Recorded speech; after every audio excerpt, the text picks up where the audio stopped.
Well, we want to welcome everybody out tonight to our special meeting where we're going to talk to address a subject that's really special to us with concerning precious metals and how they can affect us.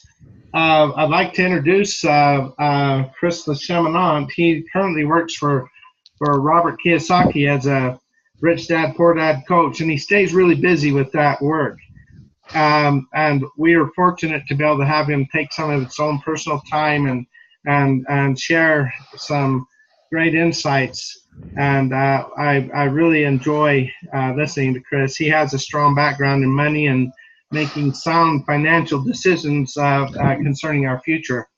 So he's a great guy. I consider him a trusted friend, and I would always listen to him for advice. So I'd like to turn the time over to you, Chris.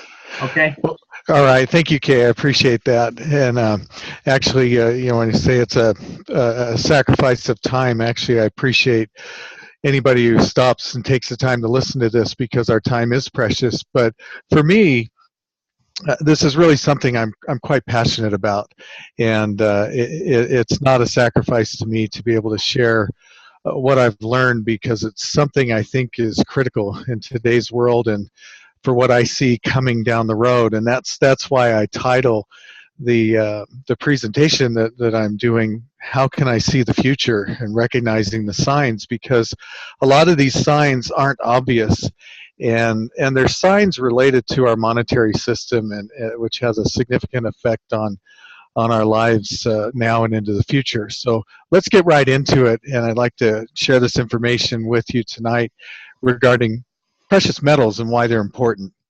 But first and foremost, it's good to recognize that this is not financial advice. I'm not a financial advisor, don't want to be. Yeah, and I think sometimes what happens with financial advisors is they can be biased based on what they're selling. So for you, let me read this disclaimer just so you understand where I'm coming from. This presentation is designed to provide general information regarding tonight's subject matter. However, laws and practices vary from state to state, country to country, and are subject to change. Because each factual situation is different, specific advice should be tailored to your particular circumstances. For this reason, you are advised to consult with your own advisors regarding your individual specific situation. For this reason, I specifically disclaim any liability resulting from the use or application of the information provided in this presentation. The information is not intended to serve as legal or investment advice related to individual situations. And that's actually good news, because if somebody were presenting to me information that they were just saying everybody should do exactly this, they haven't taken into consideration my individual situation, and it may or may not be good advice. But let me take you back a few years to 2008 and when this all really began. I've had the pleasure of being a Rich Dad coach since 2005, so over 12 years. But in 2008, I think it was October, we had this a seminar that Robert put on, Robert Kiyosaki, a 3-day seminar called How to Predict the Future. And it was just incredible. For me, it was mind-blowing. There was a lot of information there that I learned for the first time, and really, really enlightening. And a lot of it had to do with our money and banking system. So since that point in 2008, I've been a purchaser of precious metals, and I've studied the financial system and our monetary systems quite a bit, because I really wanted to understand the future and make sure I was prepared. And this is what I want to share with you tonight. Now, one thing you need to understand, though, is that in a short period of time, I'll be essentially just discussing what I'd call the tip of the iceberg on this issue. It's a little bit of information about a very complex subject, but I hope it's enough to get you thinking and considering doing some things differently than you may have up to this point for the benefit of you and your families for the future. So one of the things that Robert said in this meeting that I thought was so funny, he was talking about the money and banking system. At one point he said, look, if you're in a poker game and if you don't know who the patsy is in the game after about 30 minutes, then guess what? you're the patsy. And I think our monetary system is actually set up in that way. The general public is the patsy in this game of our monetary system, and it's to the could be even to the financial ruin of a lot of people. So I think it's really important you understand where our money and banking system is coming from and how it affects you every day. So the first thing that you need to understand, in my opinion, is all currencies or all money systems around the world are now what we call fiat currencies. And no, it's not fiat the car. What it is a fiat currency is not backed by gold or silver. It doesn't have a real tangible backing of something of value. It's essentially based on we call it the good faith and credit of the government that's issuing that currency. And if you didn't know that, it should be alarming to you that that's the case. So I take a $20 bill, right? And in many years ago, it used to say it was essentially redeemable for the same amount in gold. And it no longer says that. It's a Federal Reserve note, and it's really not backed by anything. I could use it to exchange to buy some gold or silver perhaps, but it's only as good as people's confidence in it. If you were to look at the currency right now of Venezuela, I just read a couple of days ago, I think it was, $100,000 note is probably worth about $4 in U.S. value, U.S. currency. $100,000 note worth $4. I have a $10 trillion Zimbabwe note that's worth nothing. Okay, it isn't worth anything. But in 2008, it was issued in Zimbabwe, and it's just not working out well. And so these fiat currencies can go to zero. Now, if I were to do something different, like if I were to take this 1 ounce silver buffalo, and if I were to drop this in your hand, most people, when they look at it and they read that it says 0.999 fine silver and that it weighs an ounce, they would anticipate that it's probably worth something, that it has a value to it, that there'd be some confidence in exchanging it. In fact, the interesting thing about this is worth about this much in U.S. dollars at the moment. Now, if I were to hand to you this one, Silver Britannia, there we go, Silver Britannia, same thing, 0.999 fine silver. It's 1 troy ounce, and so we could look at it and say, okay, that probably has some value. And so we tend to naturally have confidence in precious metals, but currencies, those could be going in many different directions. And the scary thing is really how this is set up. It's set up through a system that we call the Federal Reserve in the United States. Around the world, they're just simply called the banking system, or the central bank. And if you really study what the Federal Reserve is all about, you would be quite shocked. For one thing, it's not a government institution. It's neither federal and it doesn't have reserves. And so the name alone is pretty confusing. We often refer to it as a monetary banking cartel. It has shareholders, and those shareholders are guaranteed a 6% return on any money that's created, and it's connected in a partnership with our Treasury Department. And we can talk all about how money is created and fractional reserve banking and all that stuff, but what you really need to know is the dollar isn't backed by anything, and the Fed can create as many dollars as they choose to.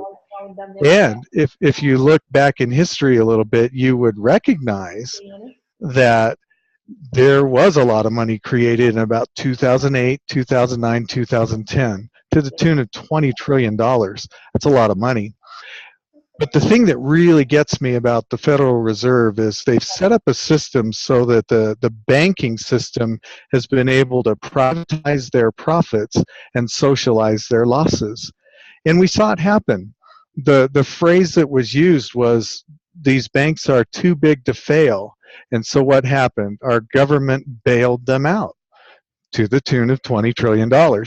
And so the losses were socialized.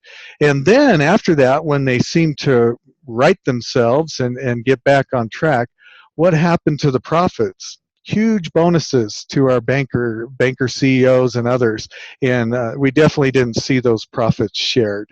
So that's something to be aware of when you hear things about the Federal Reserve. But if I were to just, you know, boil down what's really going on in just one slide, this is what I created. Down underneath, the tip of the iceberg is what we see. It's our Federal Reserve, their monetary policy changes, quantitative easing, raising and lowering interest rates. Those are all just simply the little injections of influence on our monetary system.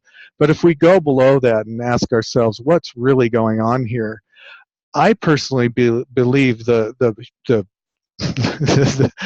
the whole iceberg is centered around 1971. Well, what happened in 1971?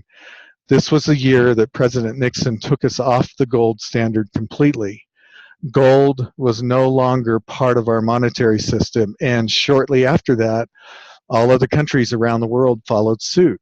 And so I believe that all the problems we have in our monetary system and the problems that you and I have when it comes to being involved in this game of money, or we could even say currencies, it goes right back to currencies that are not backed by gold and silver.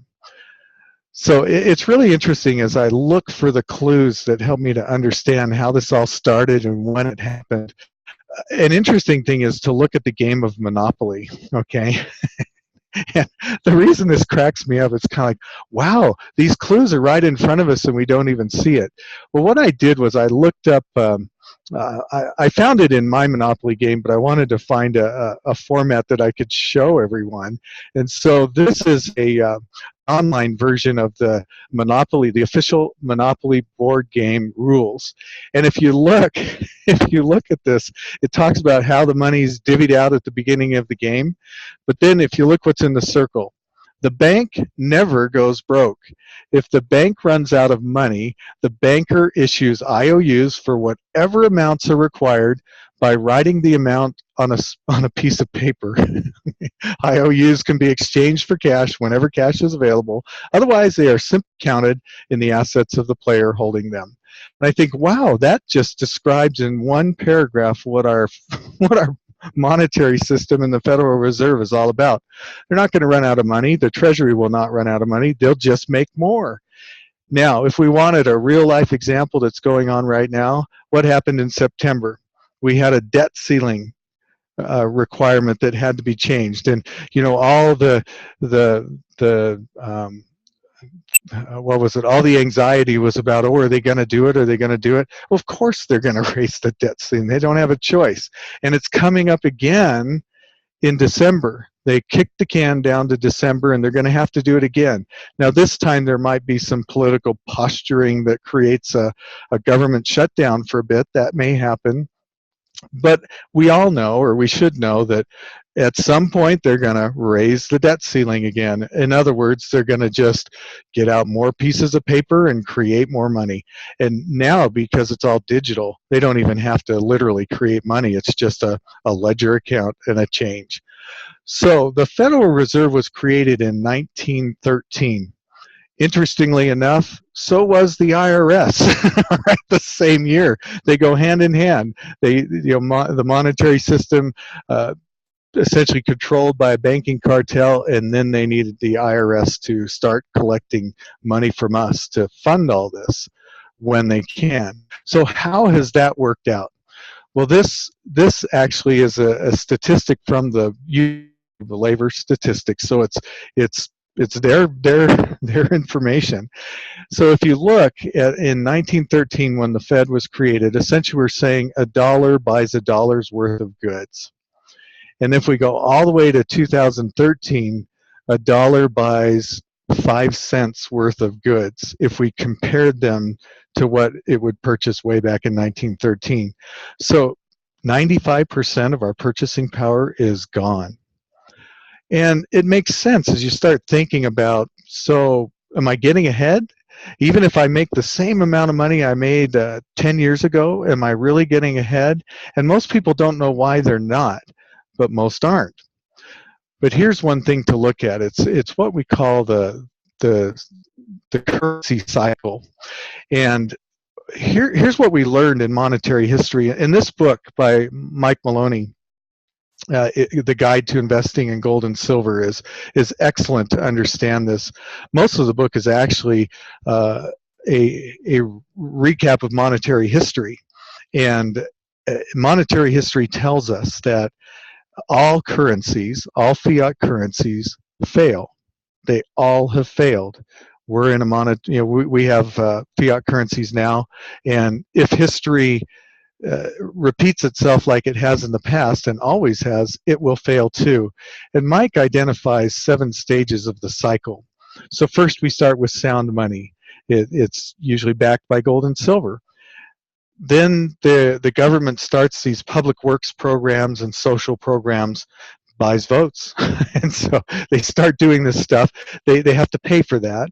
Then they have to create the military to protect themselves, and it becomes a massive military.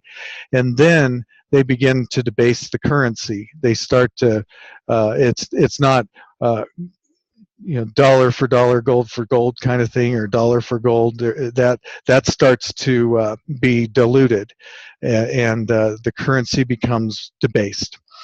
And we saw that there was it was called the Bretton Woods Agreement, where we agreed that we held a certain percentage in gold against the currencies that were, or the money that was created, and everybody was redeeming their gold after the war, and that's when Nixon took us off the gold standard, or all the gold was going to get shipped out, and so it went to a debasing of the currency.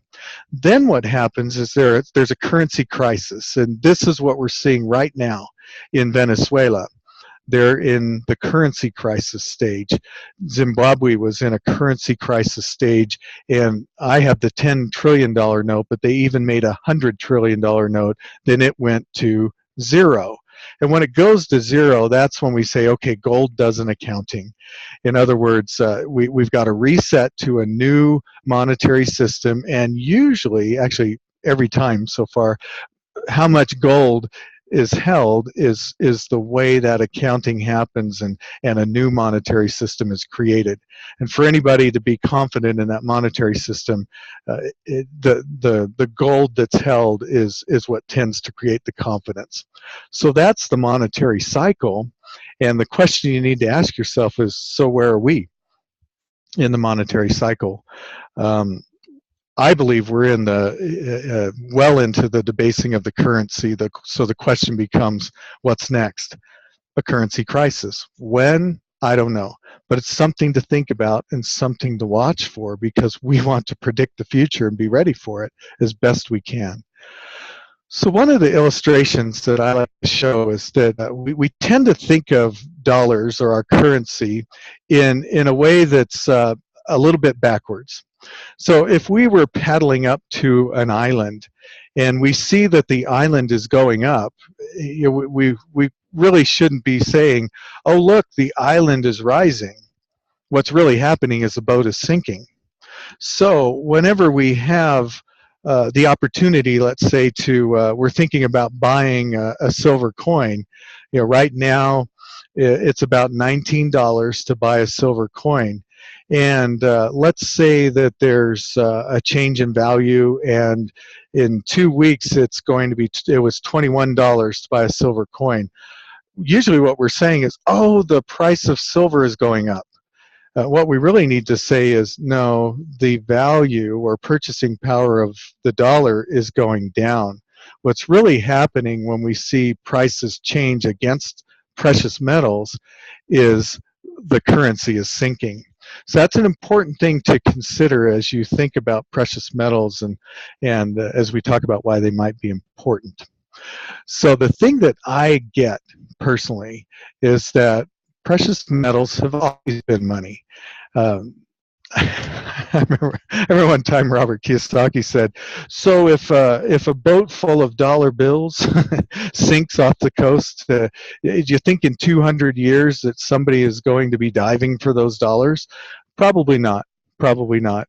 If it's full of gold and silver, do you think they go diving for that in 200 years? Absolutely. We always did. We always will. So for me, I just think it's critical that we understand that precious metals have always been money. So what does that really mean to us? Well, I don't think of precious metals as an investment. That sounds kind of odd. What do you mean? I thought you invest in precious metals. No, I purchase precious metals, but I do it as an insurance. I'm hedging against the value of the dollar going down. It's not precious metals going up, it's the dollar going down. And the possibility that it could go to zero is very, very real. And so some of my wealth is set aside in precious metals as a hedge against inflation, as a hedge against the debasing of the dollar. And so when a currency crisis arrives, I have something that will help me preserve my wealth, preserve my purchasing power. So that's why I think precious metals are very important. So if we look at that, we say, okay, that's probably a good idea. Well, how do I get started? For a lot of people, that can be a challenge. Well, what do I do? What do I do? Well, I say the first step is get educated. You won't know what's coming if you don't understand what to look for. And this is what happened to me in 2008. I got a really, really quick education in the monetary system and the problems with the dollar. And so I decided it was time to do something about that. So I got educated. And one of the first things I did was I read some books. Over the years since then, I've read a number of books that I think are excellent. One, if you want to understand what the Federal Reserve really is, then read "End the Fed" by Ron Paul.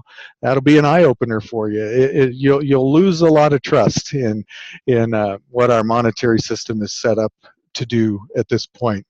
Now, when Robert did that seminar in 2008, right after that, he started writing the book, The Conspiracy of the Rich. And really his thoughts about money and banking were presented in that seminar and then distilled into a book, and that's the book. So you don't have to go to the seminar or find the recording, just simply read Conspiracy of the Rich by Robert Kiyosaki, and that too will be a great eye-opener for you. Then I've already mentioned the Guide to Investing in Gold and Silver, and by the way, it's in its second edition now, so this is what you would see on the shelves today. Actually, if you Mike might even be giving it away still. See, do an online search, you might be able to get it for free. Then Jim Rickards is another person who I think is very, very knowledgeable and a huge resource when it comes to all things what I would call the macro look. He looks at politics, he looks at the military, world issues, and he writes a book that's just simply the whole thing is about why precious metals make sense, why it's good to consider those, and that's another good book. If I were to show you all of them, let me try and do this. So there's a lot that I've read already that I would consider excellent books for understanding all of this. It's not hidden information at all. But those 4 books I just mentioned are a great way to get started. If you wanted to understand other books that might be helpful, just get in contact with me. I'd love to tell you more. Okay, and then so we have some more things that we can do. And the second step, and this is just the way I look at it, I would suggest that you identify your position And what I mean by that is you want to be careful, again, that we're not looking at how much does silver or gold cost, because that's going to change dramatically as our currency is bouncing all over the place, and probably uh, I expect the purchasing power to go down and down and down. So don't identify it in a dollar amount. Instead, here's what I know. This is 1 ounce of silver. It's 1 ounce of silver today. It'll be 1 ounce of silver tomorrow, and it'll be 1 ounce of silver until somebody tries to melt it down. It's always going to be 1 ounce of silver. So when I say identify your position, what I'm saying is figure out how many ounces of gold and how many ounces of silver would represent a good amount to hedge against inflation and the potential of a failing dollar. So identify the number of ounces that you would want. And then the next step, of course, is start acquiring physical precious metals. You know, you got to start somewhere, right? I was fortunate enough that I had a savings component set aside. You know, this was for emergencies, this was for investing. But then when I learned about precious metals, I said, I know what I want to get, and I moved into that position right away. But if you're not able to do that, then step number 4, start small, because it's better than nothing at all. And if you talk to Kay or Dave or any of the others, they'll tell you that I'm a silver fan. I love silver, and the reason I do is because I look at it from if I prepare for the worst, then I'm generally going to be in much better shape than if I just hope nothing happens. Well, the worst would be if the dollar goes to zero. And so if I had a 1 ounce gold coin, it could be a bit challenging to to barter for food and clothes and gasoline, or whatever I need, and be able to get change back for my 1 ounce of gold. So with silver, I feel like I've got a lot better opportunity to conduct business or do some transactions for the goods and services I need, if I'm able to do that with silver. The problem, though, is that you need a lot more silver coins to match what one gold coin would look like. So one thing I want everybody to recognize is I don't hold a bunch of gold and silver at home. It's stored in safe, secure storage. Luckily, in Salt Lake, we have Brinks storage, and it's outside of the banking system. People say, well, if I have it in a safe deposit box, I'm good. Well, if the bank fails, everything is seized, even if it's not a deposit of the bank. Until that's sorted out, you don't have it. And so I like having it outside the banking system as well. So I like silver. And the good thing about silver is you can start. You could start with one. You could start with one. And you've started. You're on your way to creating a nice hedge or a nice insurance against the potential failure or debasing of the currency.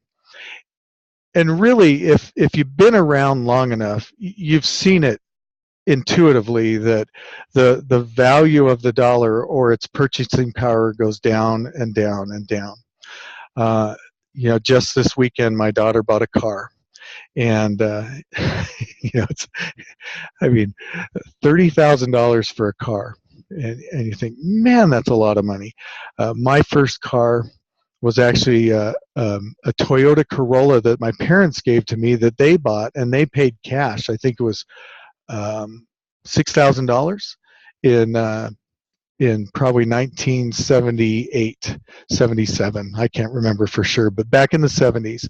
And now, what's a Toyota Corolla cost? It's just huge. So we know that the dollar is losing its purchasing power. So we need to get started. We need to do something about it. Now, one thing I noticed, this was on the 3rd.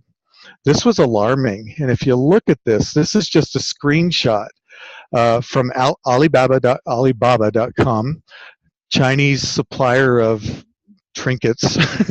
It's like, so this is where Dollar Tree goes, right?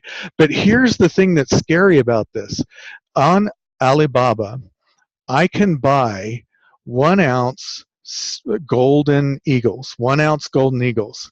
The problem is they're tungsten gold-plated eagles. And I'm just waiting for the day that somebody's gonna, be on eBay selling, 1 ounce gold eagles, and you wouldn't know the difference. And you buy them thinking you're buying an ounce of gold, which right now is just under $1,300 an ounce. Well, look at the price, 200 to 500 a piece, depending on how many you buy, I think. And usually they're buying them in lots of 50,000. Okay, so somebody's going to be out there selling these gold eagles, and they're not going to be real. And how would you know? So one of the things you want to do as well is you need to find a reputable dealer. Now, I used to buy my gold and silver from Mike Maloney, the author of the Guide to Investing in Gold and Silver. He is a broker dealer. And that was great. And I thought I was getting a very good price. I would look around and I price things, and actually it is a pretty good price.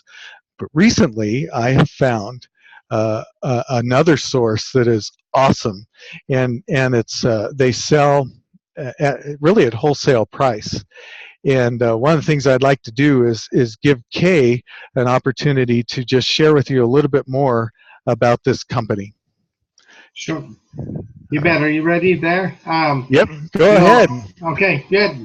7K Metals was started and about a year ago. Actually, they've just been in operation during this past year, and a lot of things have been accomplished. And I think that what is amazing about 7K is that they do have this wholesale pricing where or at cost pricing, I would describe it as, where they bypass all the middlemen, and they have a business model that is set up so that the average person can buy their gold and silver at the lowest price.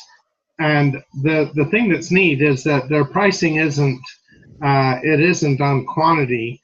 It's not based on quantity. You're paying the same price per ounce if you buy one coin versus if you're buying 1,000 coins. Yeah. And so I love that because it does give all of us who have had limited funds an opportunity to start saving or buying these precious metals and start hedging against what could be the sinking or collapsing of the dollar. And so whether a person believes that the dollar is going to collapse or not collapse, it's okay. It's still the one of the safest places to protect your purchasing power, because the dollar has historically gone down in value and purchasing power. And so I believe it's going to continue to follow that path. And so the company has been started and founded by some really good people. I know them personally from through the years of interacted with them in different ways. And I totally would advise and feel good to recommend people to get to know them and to know that they are a reputable source. They're going to great lengths to also develop this into a great income opportunity, because they're trying to make it so that the people can refer and recommend others, get a membership to be able to buy these precious metals at cost. No one makes any money on you when you buy your metals. It's all based around a membership concept. And so they have a great referral program for people to be able to develop an income by recommending or sharing this great source for being able to buy their precious metals. Now tomorrow night on at 7 o'clock, or actually I should say 8 o'clock Mountain Time, the company has a Zoom meeting where one of the owners actually gets on and presents the information and explains about 7K Metals and why 7K Metals is such a good program. if you go to that website right there at 7kmetals.com, at the bottom of the front page, there is a link there that you can just go to that and click on it. It takes you right to the meeting. And so I'd recommend everyone to get on, watch that. They do that every Wednesday night. And then they also have a corporate meeting every Monday night at 8 o'clock using the same link. And it's really great that they keep us up to date. They give us good counsel and advice. And I just really would hope that everyone would take a look at that and see how this could fit into their life, and to take advantage of buying the precious metals and giving other people an opportunity to buy those precious metals at that at cost pricing. So I don't know, Chris, that's a real brief explanation of it, but I love it. It's been good to me. I've been involved with the company for a year now, and I truly have never accumulated any precious metals before, and now I've been able to accumulate some, and it's really making a difference. So. Yeah, and I set my position in precious metals in 2008 and thought I was done, but the pricing really is excellent. What I do is about once a month or more, I'll check some of the pricing, and I did it again today.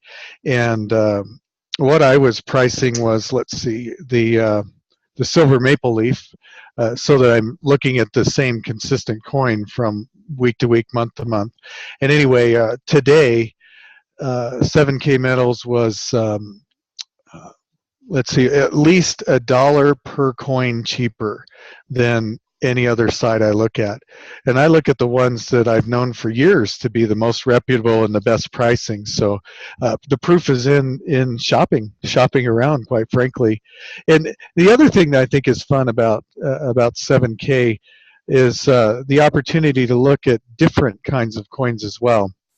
I was a silver maple leaf guy until I discovered the Britannia. I love the Britannia. I think it's just a beautiful coin, and so I bought some of those. And then I discovered that this Buffalo was actually this is the least expensive coin I've ever seen, and it's still 1 ounce of silver. And then I also noticed that they were selling the African lion. And there's 100,000 of these. So this is what's called a numismatic coin when there's a limited edition. 100,000 is a lot, but it was only $1 more than the Britannia. So I got one of these because it's a cool coin. So I'm actually finding out that I'm enjoying shopping for different kinds of coins now, and the prices are great. Oh, great. You know, people, as they become more aware of the different options they have, they can decide for sure what works best for them. Now, on December 2nd, the 7K Metals at their offices there in Idaho Falls, Idaho, are going to have a special training close by that where they it's a Super Saturday. It'll go from 10 o'clock till 4 o'clock in the afternoon. And they're going to do some special training there and make it available for people. And this will be really good for all our customers and everyone to take advantage of as we learn more about it. There's a buyer's certification that they would like to have us go through. And they would like to have us share that with the people that we come in contact with. And what it does is it helps people understand the advantages of maybe buying the American Eagle versus the Maple Leaf versus the common rounds and other things, or bars. Because depending on who you are, what your goals are, and your circumstances, there might be advantages to going one direction over another. So it's really good for us to become aware of that. And you know, we make that up with this knowledge that we're sharing. I really appreciate, Chris, the things that you share with us to help us understand more about what fiat money is about and how all this has come around. And I followed some of your advice. I'd love to listen in, or I've got an audio book of Mike Maloney's on that guide to investing in silver and gold. I've Mhm. listened to that several times. I feel like I learned something from it every time. So, and Yeah. then I'm wanting to study some of those other books you're recommending. So, um, I wish we've had Dave Meckie has been on the phone here listening in on this conversation, and we've been. I just really appreciate the fact that he's so dedicated to working with us. I wish he was able to ask a few questions and give us some more insights.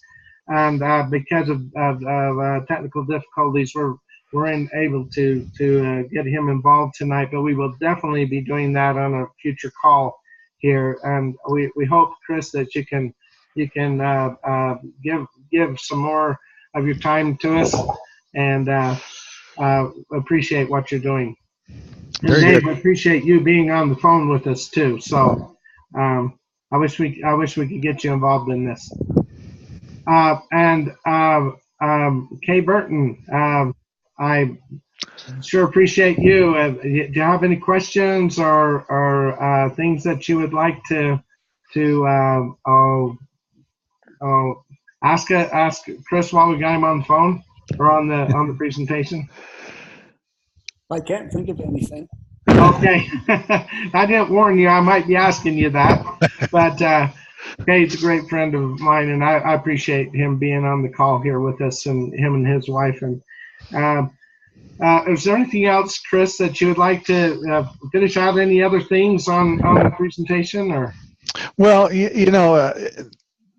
one of the things to understand, and when I say that we're talking about the tip of the iceberg, we really are. There's a lot of different potential influencers to the value or the purchasing power of the U.S. dollar, and there's some dark, stormy clouds coming that just really have me concerned. And one of those is Russia and China are essentially partnering up to exit what's called the petrodollar.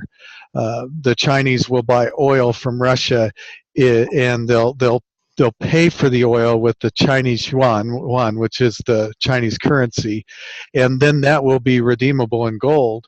And if you look at the behavior of countries right now, there's a lot of what we call net gold buyers.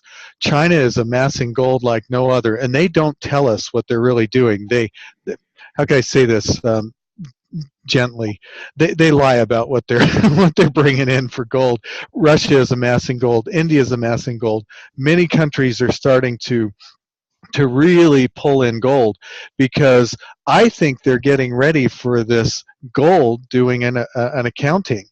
And if that happens, the U.S. dollar is going to be in some rough shape. I mean, even Saudi Arabia, the original partner of the petrodollar, has been considering selling shares of their national oil company to, I can't remember if it's China or Russia. Doesn't matter which one it is. It's bad news for us. Right. So there are things going on in addition to what I've said that really have me interested in more gold and silver. And there's a lot of really a lot of things we could talk about. So anybody who's listening to this in the future, listening to the recording, if they want to know more about it, we're all more than happy to share what we know. It's not investment advice. Everybody needs to make their own decision and consider what's right for them. But if I go back to those steps that I shared before, it's not that hard to take some of these steps. You can read a book. You can listen to a book. Yes, as for you're sure. driving down the road, you can figure out, well, how much is enough.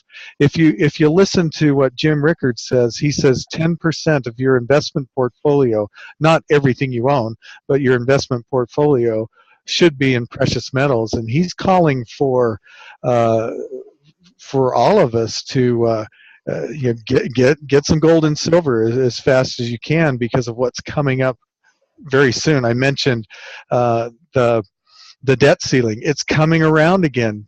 December 8th, I think they have to deal with it again. This time around, they may or may not kick the can a little bit further. I mean, they eventually will, but they may not stop They may not get it done before a shutdown. And what does that mean? And then when they kick the can down the road again, what does the rest of the world think of that? More and more, the confidence in the dollar begins to erode, and who knows what that'll lead to. So I want gold and silver to be able to hedge against those kinds of monetary decisions. And if you think the Federal Reserve is patriotic and has our interest in mind, good luck with that one. They're bankers, and you watch the revolving door from Goldman Sachs to the Federal Reserve to the Treasury and back again. They're all recycling, and they're playing the game. And when they start talking about the elite and the one percenters, that's who we're talking about. That's who we're talking. So there's all kinds of information out there that you ought to understand. But steps 3 and 4, start acquiring precious metals. They're cheap right now relative to where they've been and where we think they can go. And then if you need to start small, but start somewhere. Well, great. Hey, well, we sure appreciate your advice and or to help that we learn more. The more we know, then the more of an intelligent decision we can make later. Exactly. It's up to us to understand what to do next. We don't settle for having somebody tell you what to do. Figure it out for yourself. Talk to smart people. Do your research, and I think you'll come around to the idea that precious metals is a good idea. Well, thank you. We sure appreciate everyone being a part of this tonight, and we certainly would like to have people share this with others. So please learn all you can and apply it to the best of your knowledge. And we'll go ahead and sign off here. But thanks.